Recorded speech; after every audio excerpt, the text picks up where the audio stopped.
What's going on, guys? It's your old pal CHH, and welcome to today's video. And it's an interesting one because not too terribly often have I ever watched this happen to where it's this visible to me. And I'm extremely excited to talk about this movie above anything else because I love this movie.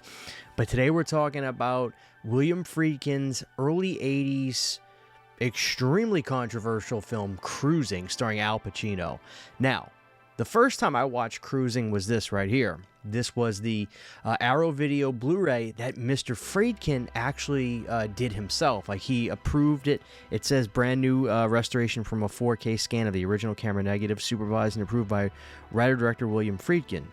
And I remember watching this movie for the first time and being just enamored by it. But I started hearing about this from people. The actual 4K release of Cruising looked different than the Blu-ray release. And I was like, wow, really? And I kind of went back and forth on wanting to upgrade this. I eventually caved and upgraded it. But before we get into that, let me just tell you something about Cruising that's just so interesting to me. So the first time I watched Cruising, I was just enamored with the fact that this was like a slasher film, kind of in this vein of something like a 10 to Midnight, which was a Charlie Bronson film, which is fantastic. And this movie, Al Pacino goes undercover and lives basically in the gay nightclub scene world in the early 80s, where this killer is just tricking these guys, bringing them home to have sex, and then kills them.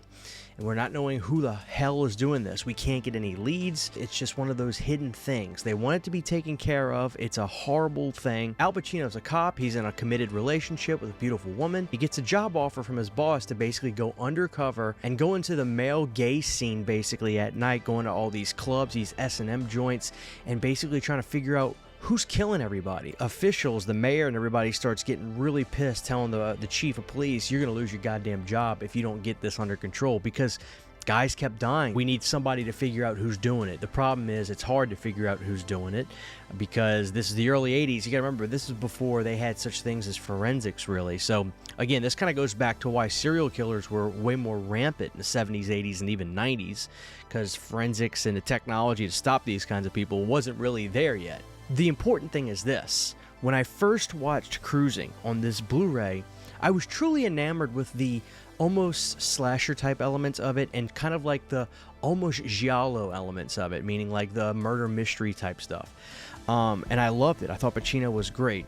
But then when I got it on 4K and I watched it again, knowing who and what it is and all that sort of stuff, which I'll keep spoiler free. I don't think it's necessary to really get into that too much. I really honed in on almost the character study of Al Pacino in this movie. I really recommend revisiting Cruising above anything else. If you've seen it, watching it the first time, if you're like me, you kind of watch the movie at face value.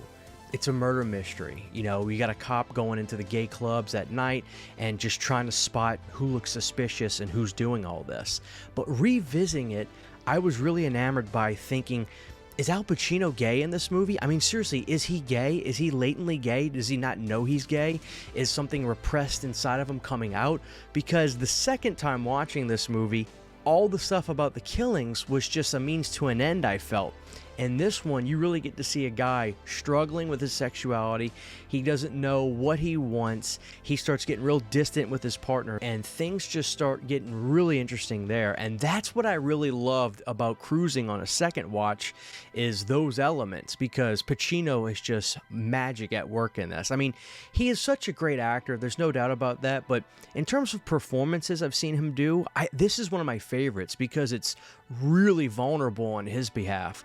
To see the way he has moments where he goes up to his chief and he's just like, I don't know if I can do this. It's really affecting me. And you can tell he is like, he wants to go back to the clubs, but at the same time, he knows it's changing who he is, and it's like he doesn't want to change. It's riveting on repeat viewings, because then you really get to watch the movie on a deeper level, a more psychological level, the way I did. Maybe some of you are way smarter than me and you picked up on all that the first time. But the first time I watched it, I just was watching what I saw on screen in a very basic level. And revisits completely made this movie a different experience for me. In terms of William Friedkin's movies, I gotta put this in the top 5. I really do. My favorite is To Live and Die in LA, and somewhere in that top 5 is Cruising. This is what I heard from a number of people. Now, I didn't go look on Blu-ray.com necessarily and look at screenshots more or less because, first of all, this release has a lot of new features, which we'll get into. The word is that Friedkin kind of got in his way a little bit. What does that mean? Well, the word is that he kind of altered the look a little bit, and when I put this on after watching this 4K, I do see a difference.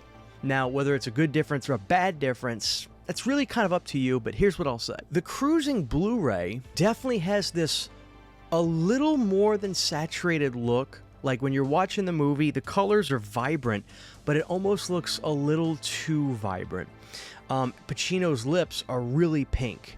His denim shirts are really blue, and the whole film has this sort of cooler temperature look to it. When you just watch Cruising like me on Blu-ray for the first time and you see this release, it's not something you really think about or is distracting in the least. I'll be honest with you, it's not what is a distracting thing, and I'm not saying the Blu-ray looks bad, not by a country mile, but when I got this 4K, I did something before I put this in. I took the Blu-ray, because I had heard about this, and I put the Blu-ray in the player. Watched the opening scene, took it out, then I put the 4K in. And the 4K definitely has a more realistic, natural look.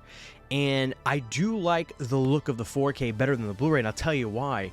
Because of the nature of this film and just how raw and real and just gritty it feels, I love the natural just look that this 4K had. It was different.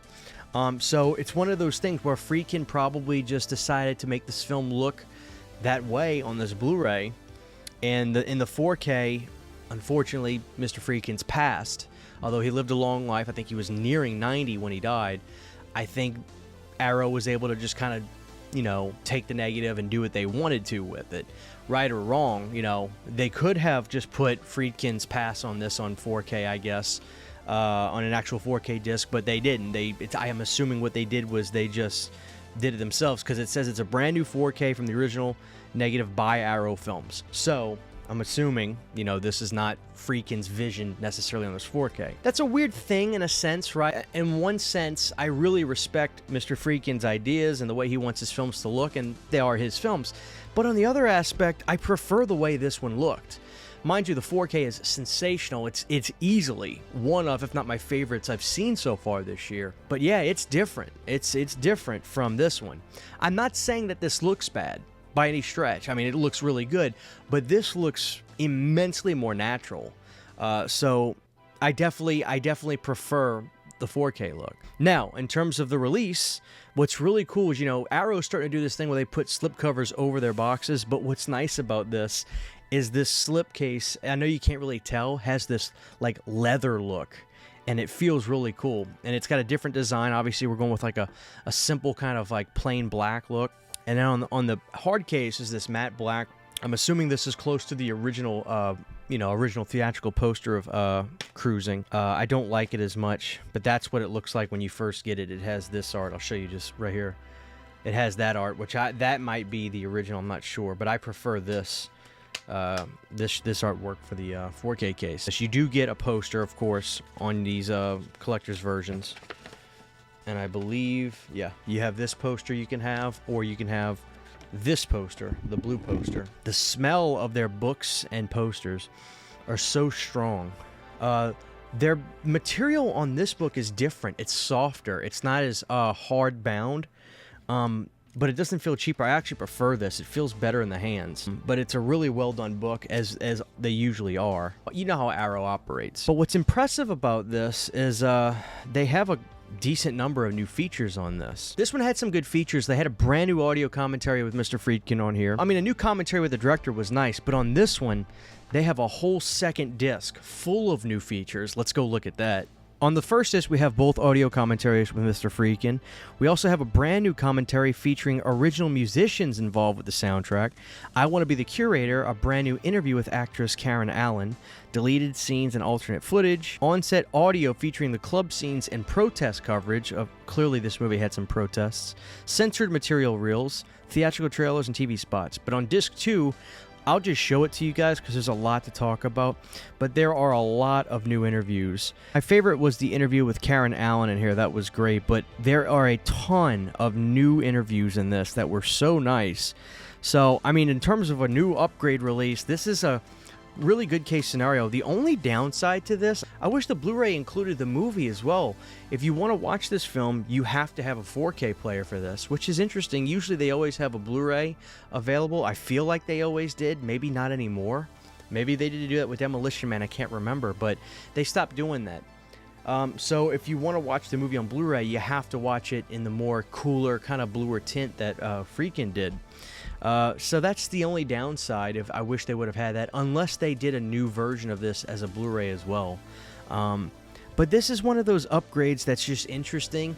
I definitely prefer this one. I don't know if this is an upgrade that everybody needs, but for what it's worth, I did want to talk about this because this doesn't always happen where you see, you know, the director's vision kind of have this certain look on a restoration, and then after he passes, Arrow goes back and does it again and kind of takes out all those things that Friedkin did and went with a much more natural, realistic tone with the movie. So that's Cruising for you guys. I don't know, it's an interesting movie, definitely. And yeah, there were protests for this movie. They have all that kind of Super 8 footage of people in the streets talking. It's like all anti-gay stuff that they were doing in the streets about this movie. So yeah, this is you gotta give it to Friedkin. He was never afraid. And that guy made movies. He didn't give a flying fuck. I love William Friedkin, and this movie is amazing. I love Cruising, and it goes hard, man. They show stuff in this movie that's just like, holy shit. But yeah, an interesting tale, guys. So they're different. They're different. I'd love to know your thoughts on this movie if you guys have seen it. I think it's one of the best. I think with Friedkin's catalog, you have to look at Cruising as one of his best films. And I'm glad I have both of these because I have both versions, really. I have Friedkin's kind of vision and then Arrow's kind of vision for what the movie should look like. And it's not every day that this happens. So let me know what you guys think about Cruising, and let me know if you're picking this up, if you're going to stick with the Blu-ray. Yeah, let me know down below, guys. But what a movie. Thank you guys for watching. And that was Cruising, starring Al Pacino. Huge, giant thank you to all of my Patreon supporters. Without you guys, this would not be possible. To get behind-the-scenes photos, videos, music, private live streams, and much more, you can subscribe to my Patreon for as little as $1 a month. Thank you to my patrons.